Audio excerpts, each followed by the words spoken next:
to another edition of Wizards Outlook, joined by Raymond Alliance. Got Cardell W. Jr., Wilson Tarpe Jr. As you can see, Cardell's at Capital One at the moment.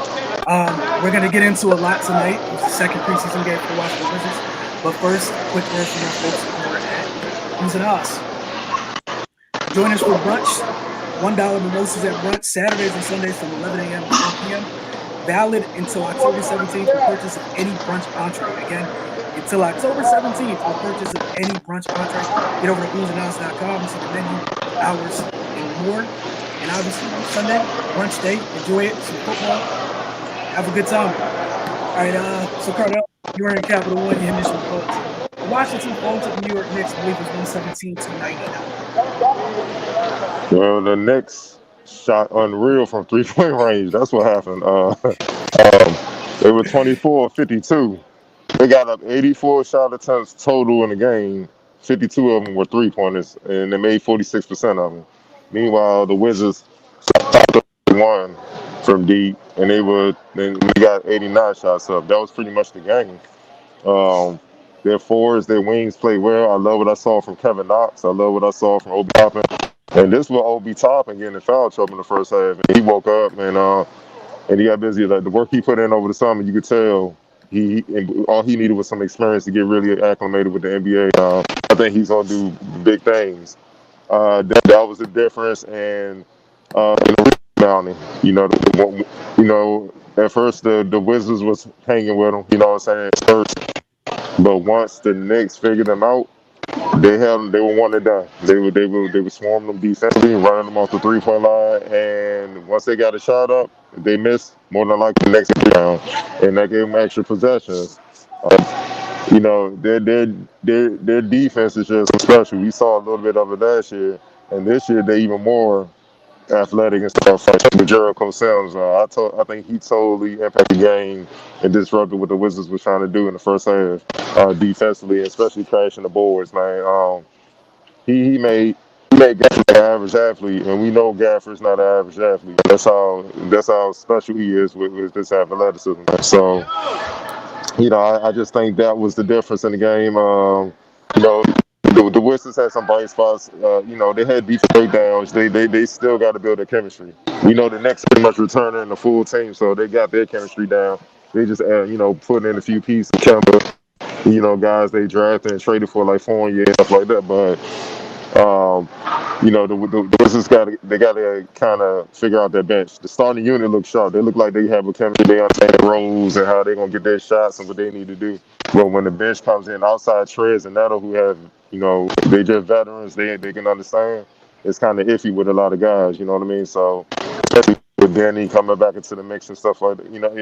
And we, like I said, we still missing a player with Rui. So I just think they got to shore up that bench to get the chemistry because see the Knicks, they ain't let the Wizards off the bench. All put in work, and then the bench came in and put in work. Especially guys like Quickly. When this came in, it was just they went to work, man. So all the Burks, all the Derrick Rose, they deep as hell, man. So the Wizards is going to match that, man. You know what I'm saying? And not just, and when I mean chemistry, I'm not talking about offensive chemistry. I'm talking about their defensive chemistry too, both ends, because the starters can't. I know they're gonna get the majority of this, but you can't have the starters playing for to keep the Wizards in it. The bench have to be able to hold their own and win a fair share of battles against the opposing team's bench.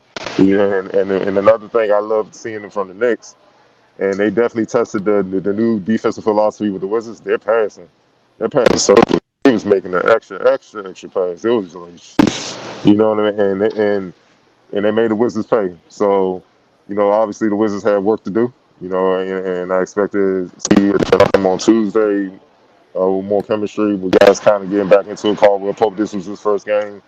Well, overall, it was a step better than what we saw, against Houston in the opener. They just have to maintain what they're doing now. It was a good test. You know what I'm saying? They kind of, we know the Knicks are a playoff team. They're looking to go deep in the playoffs, even though the Wizards were, but in the regular way, before last year, they would have been a playoff team. So, we know the Knicks are a notch above the Wizards, and for them to get to that level, they got to take of it as the season approaches. They have work to do, and it's still The majority work is still on the defensive end. So, that's just my take from it. How about you, Ray? Your initial thoughts on this one?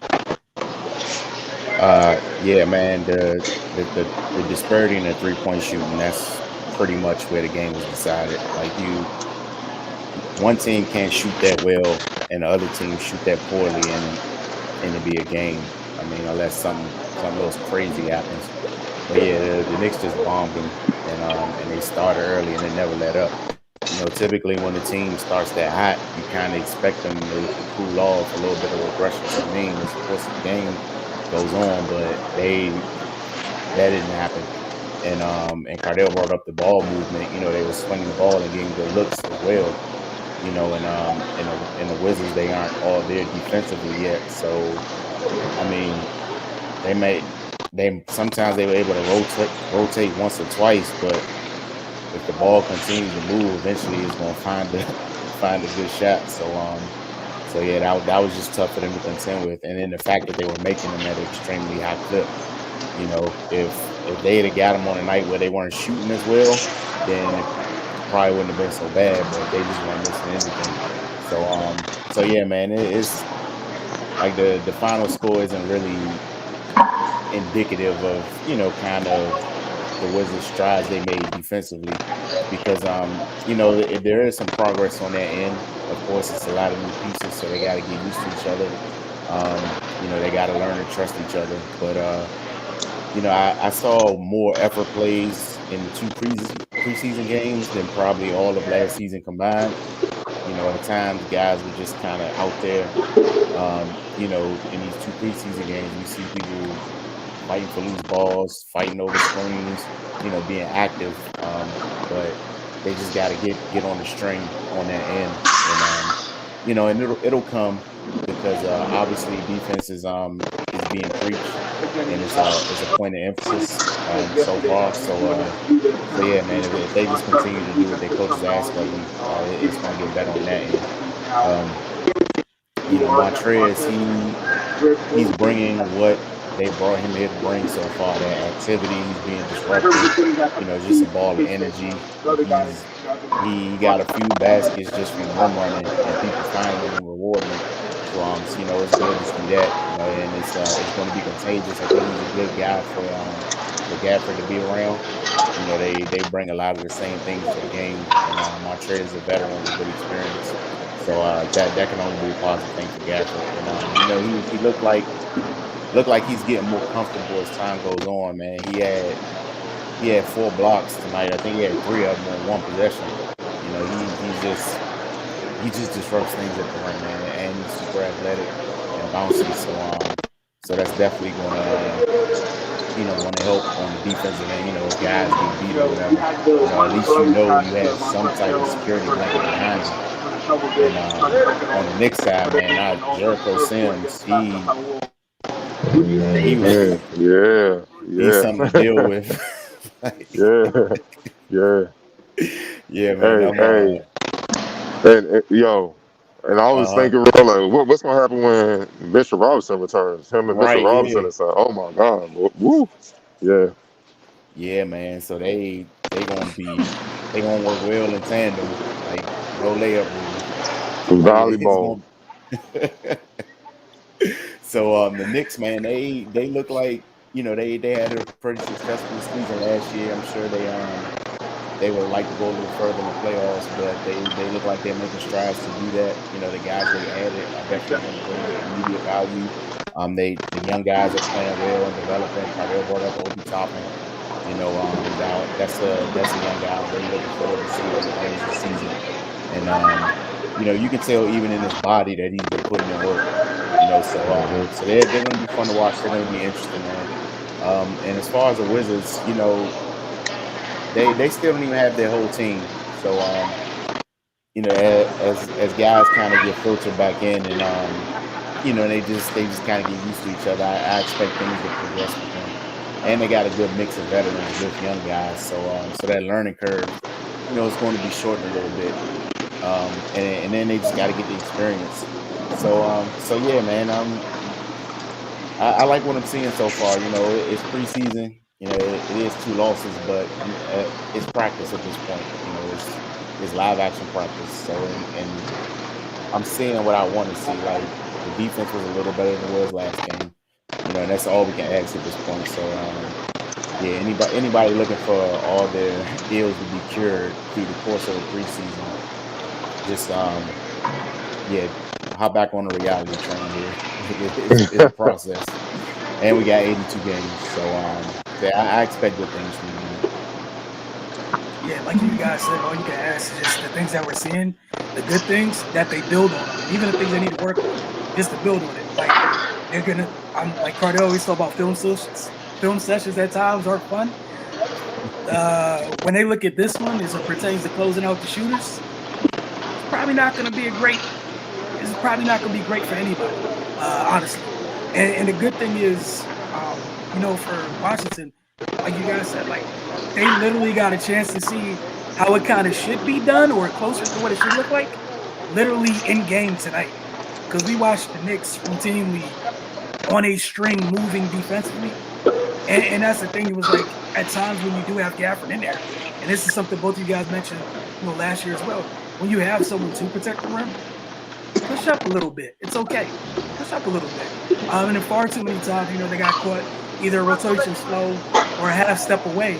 And we saw the Knicks growth from last year. They were pulling. Wasn't no hesitation. The ball was moving. And if there was space, you went under a screen. There wasn't any reading the floor, taking a second to take your temperature. But what else is happening? They were pulling. Quickly rose. It was good to see Kevin Knox show signs of life this year as well. And like you guys mentioned, Obi, their front court's stupid athletic. And like you guys said, Mitchell's not here. Like it's, again, how many times this year are we going to see a front court where Gaff looks normal? Gaff looked like a mere mortal instead of a freak athlete at that size. Because of some of the folks that were running around for New York, you guys said they didn't have home. But look, it's one night. It's not the end of the world.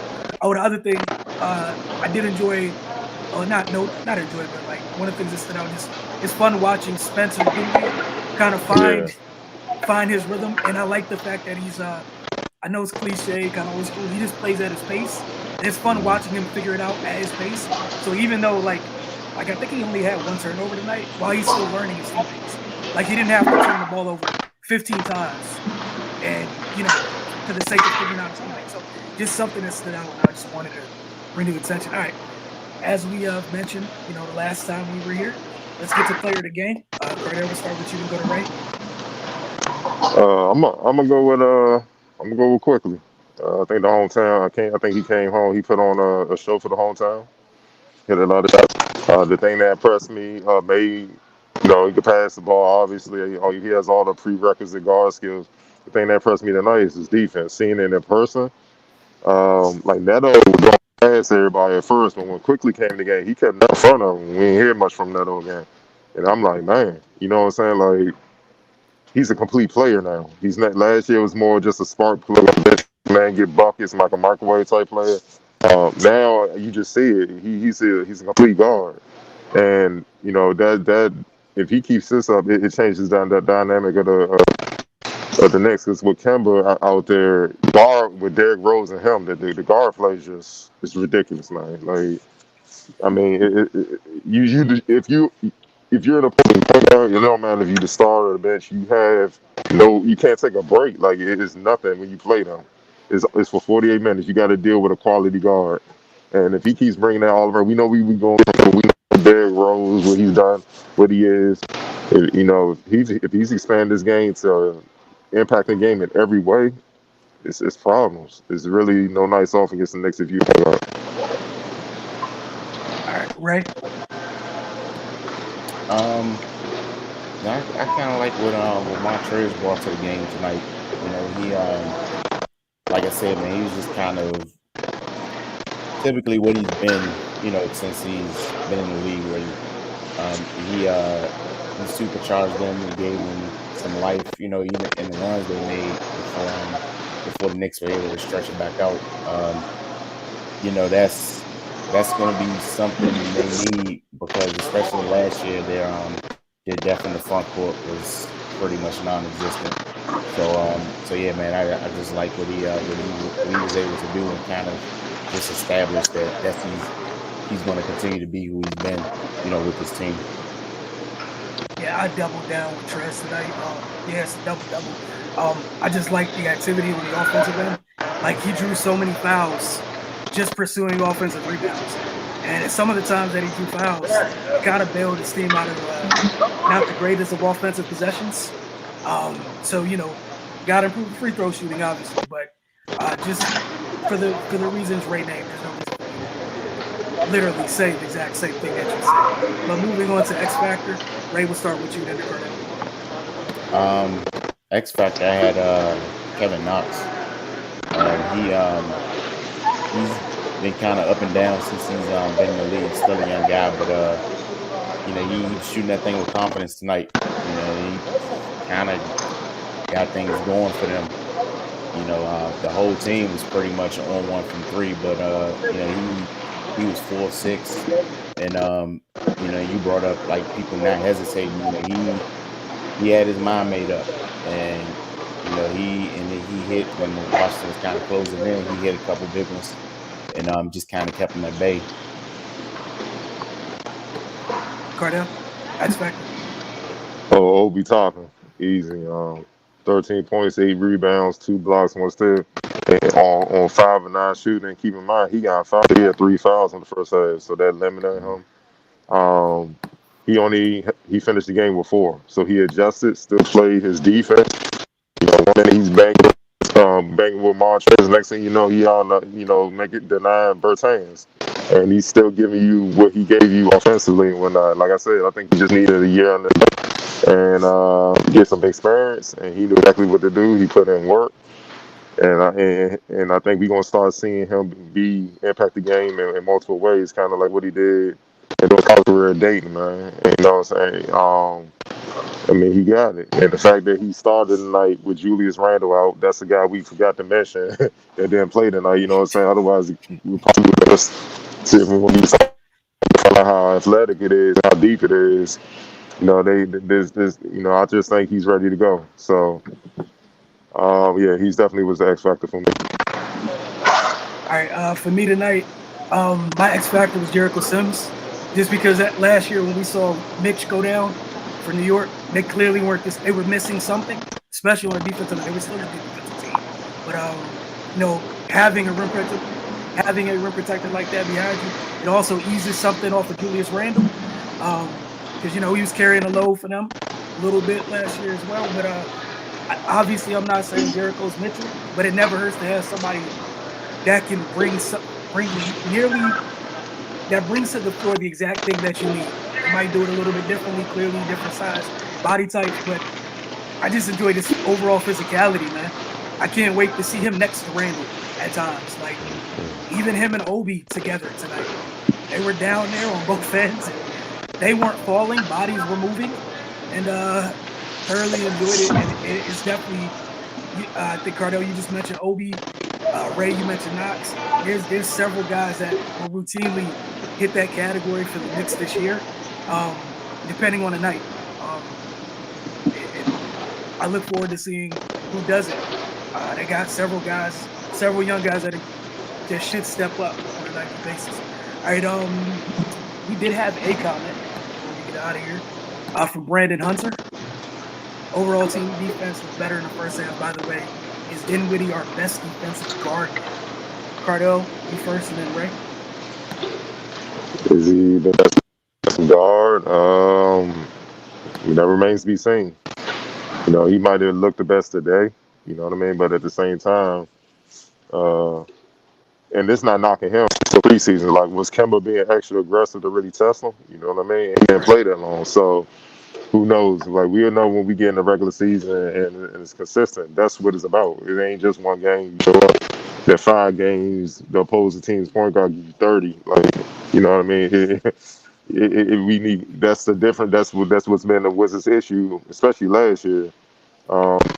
It's not consistency on that defensive end as much as it is offense. So I don't know. It's just too early to tell, man. And honestly, just to be real, like my expectations is it's not even preseason. I'm giving them a couple weeks into the season to get it going. Like Rui, I don't know Rui in the States. I don't even know if he started practicing yet. So, you know what I mean? It's just a lot that they got to bring to the fold with a new coach, and new staff. Everything's new. So it's a completely different team. Like I said, the only one constant we know, Brad Bill. That's the one constant. So everything else, you know, you just trying to fit in. But the best defensive guard, that remains to be seen. But at the end of the day, honestly, it don't matter. They need to try to be the best defensive team. That's the only way this thing gonna turn around. Even if he's locking up his man, let's say then when he is the best defensive guard, if 4 guys BSing, what difference does it make? You know, so all you gonna do is pass the ball, somebody else gonna score. So, you know, they gotta get all that together. Right. Yeah, it's just too early to make that determination. Yeah, like Cardell said, it's got to be a unit. You know, like because we saw at times last year guys were individually holding their own defensively, but you know, if 2 guys are playing great defense and 3 aren't, then you're gonna be in trouble. So yeah, they just got to learn how to play together and be effective on that end, yeah, as a group. So yeah, when they get to that point, they'll be okay. But yeah, and that other stuff can wait. Yeah, there's nothing left for me to add. Feel like you guys got it both. I agree with Ray and Cardell. There you go. That's what I got. But Brandon, I appreciate you commenting. I don't think we have any other comments tonight. Brandon, I'll give you like a minute or two if you got another comment. But just wanted to share this with you guys as we get back into the flow of things. It's preseason for us as well, and for you. This is something we're thinking about doing. Shout out to Onion77. We'll bring you guys on the show, but you are more than welcome to comment. And what we're thinking about doing, if you guys are open to it, and this literally depends on you guys and your engagement. And if you guys want to, we can find a certain time a week, and just do mailbag sessions with you guys. Just jump in with us, and just dump all the comments, the questions you have, and we'll try to work our way through them. Because obviously we don't nearly have enough time each and every night, and there's far too many games. But we would like to give you guys an opportunity if you guys want to. So just provide us some feedback, let us know, and we're open to doing a mailbag, like a regular mailbag type thing with you guys if you're open to it. Did you guys have anything else you guys wanted to add tonight? No, sir. All right, they turned the lights out on me. All right, then it's time to go. We thank you guys for hanging with us. We'll see you very soon. I think the Wizards play again on Tuesday night. So again, if you guys are interested in the mailbag idea, let us know. We'll make it happen. Have a great day.